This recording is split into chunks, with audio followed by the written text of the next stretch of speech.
आधुनिक शिक्षण व्यवस्था इंग्रजांनी जेव्हा भारतामध्ये लागू केली तेव्हा ही शिक्षण व्यवस्था समाजाच्या तळागाळामध्ये पोहोचवण्यासाठी त्यांनी एक नवीन योजना आणली. त्याच योजनेला शिक्षणाचा झिरपता सिद्धांत असं म्हटलं जातं.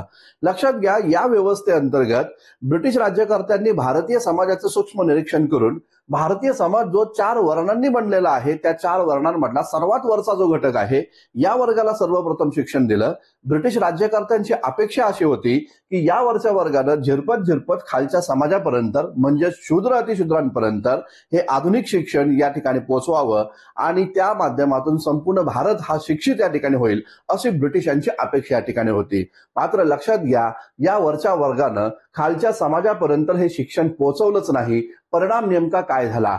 परिणाम असा झाला की खालच्या वर्गातला एका व्यक्तीनं भूमिका या ठिकाणी घेतली. 1882 साली हंटर कमिशन पुढे साक्ष दिली आणि भूमिका मांडली, आमचा घात झाला आहे.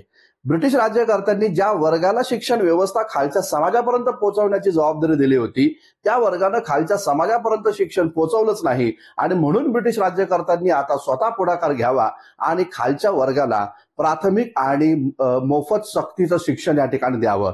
या प्रकारची भूमिका घेणारा हाच क्रांतिकारक होता ज्याला आपण महात्मा ज्योतिराव फुले या नावानं संबोधतो.